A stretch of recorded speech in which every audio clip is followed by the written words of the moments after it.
Hey everybody, it's Lon.TV, and we are back with another ATSC 3 Nextgen TV transition update. The public comment period has now ended for the FCC docket. We are now in the reply phase, and a lot of you submitted your comments, and they were awesome. They were talking about how difficult DRM has made it for you to watch your local television stations. And we also heard, of course, from the industry, who also has an opportunity to participate. Most of the industry players were pretty quiet about the DRM issue, with the exception of one of them, Sinclair, an owner of a number of TV stations here throughout the United States. And they accused all of us of astroturfing this issue. But as you all know, it is not astroturf. It is very real. And we're going to take a look at what Sinclair said and what I say in response. Let's get to it.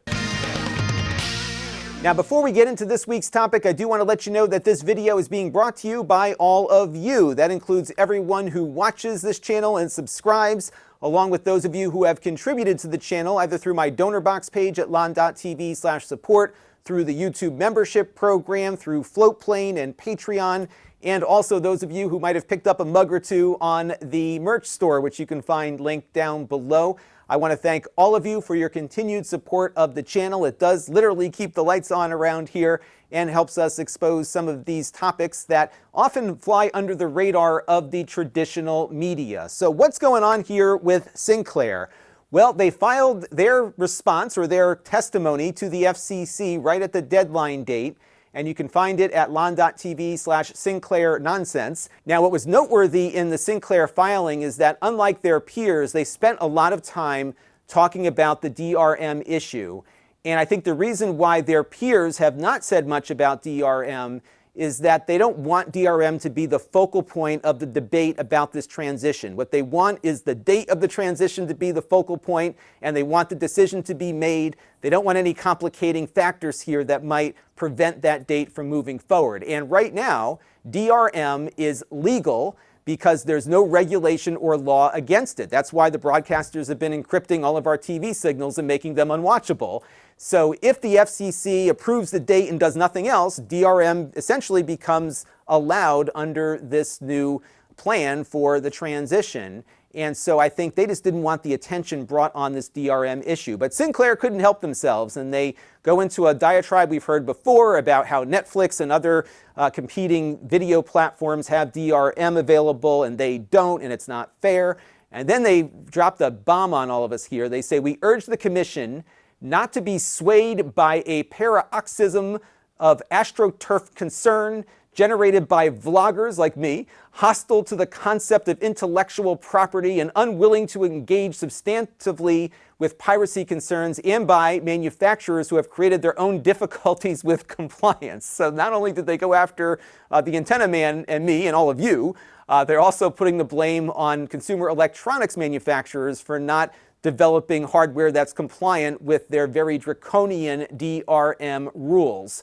But I ask all of you, what's the deal with the manufacturer's compliance? Because if we look at the Silicon Dust HD Home Run, which remains the top-selling device on Amazon for ATSC 3 tuners, they are certified by Nextgen TV. They went through the certification process and got approved. They can use the logo on their product. They are also an adopter of the A3SA DRM standard. So they have essentially met both of the requirements here.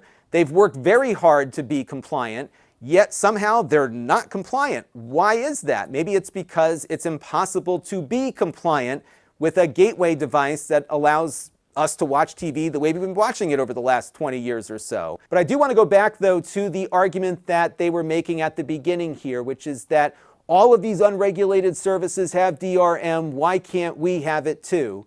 Well, if we look at Netflix, who they name as one of their chief competitors here, they support just about every DRM standard that's out there so that they don't inconvenience their viewers. You can watch it on your Xbox and PC with Microsoft Play Ready. You can watch it with Widevine for Google-related devices and software. And of course, Apple FairPlay is supported by Netflix. They don't want to inconvenience their viewers, so Netflix made it so that it is more convenient to watch their stuff legally than it is to pirate it. Meanwhile, the broadcasters have had years to get multi-platform support, and all we've got now are a bunch of Android boxes with out-of-date security issues. So who's to blame here? I don't think it's the manufacturers. I think it's the industry. And as I mentioned, the top-selling device for ATSC 3 tuners on Amazon is the HD Home Run Gateway device. So this was back during the holiday period. You can see they were selling over 1,000 of these in the last month, so like the November, December timeframe here. The closest competitor was the Zinwell box here that was selling in the hundreds. But let's take a look at what sales are looking like now, and keep a close eye on the price tag of this Zinwell tuner. That's one of the low-cost options that the industry wants you to use. Back in December, that tuner was $99. What does it cost today? $30 more. Could it be tariffs or just the cost of the item? Who knows? But the cost of that tuner went up, moving in the wrong direction. Also, check out the sales figures here. We would expect a drop in sales post-holiday. That's what happened to the silicon dust, but they're still selling over 500 of these a month. And on the Zinwell here, sales dropped so much that we're not getting an indicator as to how many of these boxes have been sold, but there are 17 left in the warehouse. So there you go, make of that what you will, but clearly consumers have made their choice. They prefer the gateway option, and the industry is telling them, no, you can't do that anymore. Even when that gateway option does all the right things to get certified and joins all the right associations, they're still locked out of the industry, denying consumers what they're looking for. Let's talk about the Astroturfed concern. If we look at the docket here, there are now over 6,000 filings. The vast majority of these are coming from consumers like you, not some vlogger like me. I only have like 2 or 3 filings in this one. So clearly there's a lot of angst out there because the people that are writing in are using these gateway products, are having trouble with non-gateway products tuning these channels properly. Clearly this DRM thing has not gone the way that the industry was hoping it would. And on top of that, the devices that they are shipping are also not working very well. One example here is when I bought that Zinwell box that was supposed to work without the internet. Well, in my area, it didn't. I had to connect it to the internet in order to get things working. That box had a very out-of-date Android TV operating system. Its last security patch when I took it out of the box was from 4 years ago. We had a similar issue with the GT Media box we looked at a couple of weeks ago. That one also had an Android security level that was 4 years out of date. So here the broadcasters are asking people to buy these lousy Android boxes and plug them into their home network with gaping security holes. What could go wrong? But no, this is an Astroturf concern. Let's also talk about this issue of us not understanding intellectual property. I think there's actually one party in this entire debacle here that doesn't respect intellectual property, and that is the Sinclair Broadcast Group. You can look up a couple of examples like this one, but this is the biggest one that they stepped into. They used photos from a photographer named Paul Nicklin from his Facebook and Instagram accounts. They took those photos and put them on their own websites. And Nicklin sued them because they were earning profit off of his work without compensating him. It went to court. Sinclair tried to get the case thrown out by saying that if he didn't want his photos redistributed on their for-profit platforms, he shouldn't have posted them in the first place. But that's not how intellectual property works. A judge agreed with the plaintiff on that one and didn't throw the case out. They did eventually settle. They also have a lack of understanding when it comes to fair use of their content in the home. We, of course, have the Sony Corp of America versus Universal Cities case, where the Supreme Court declared that it was legal for all of us to record their broadcasts in the home for our personal enjoyment. And that's kind of been the law of the land since the VCR came out back in the 80s.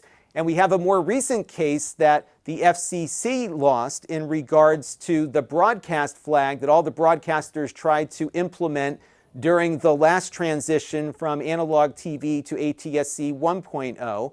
And this was a case that the EFF and Public Knowledge brought, and they were able to get that FCC rule overturned because it said the FCC didn't have the right to regulate what goes on inside our TV or computer. The challenge with this particular issue is that the DMCA comes into effect here because it is illegal under the DMCA to circumvent encryption even for an allowable use like home recording. And that's what the broadcasters are hoping will happen this time. But clearly 20 years ago, when they were dying for this broadcast flag to be enacted, it didn't hurt their business at all. It was the quality of their content that really, I think, is making them lose ground to people like you and me. Now, there's also the matter of Sinclair's business practices. They had to pay recently the largest civil penalty in FCC history, $48 million. And this was not during the Biden or the Obama administration. This was during the first Trump administration. And there was a number of things that happened with them. They didn't disclose things properly during an acquisition attempt of Tribune Media. This order also included allegations that Sinclair was not negotiating their retransmission agreements in good faith with cable companies. And of course, that's a big charge to consumers because consumers end up paying those retransmission fees on their cable bills. The kicker for me here, though, was that Sinclair was also accused of creating sponsored content and not disclosing that it was sponsored content. So there's a lot to unpack here. And at the end of the day here, Sinclair is calling regulations for thee, but not for me. And if we dive into a lot of the other language they're using here, they keep talking about how they're just at such a disadvantage over these unregulated players and that we should have less regulation here. And then they say the quiet part out loud towards the bottom here, where they only want to provide a single free over-the-air broadcast and then charge for everything else. Because one of the questions that the FCC is looking at is whether or not all of the signals coming out of a broadcaster have to be free. They're asking that only one of them be free.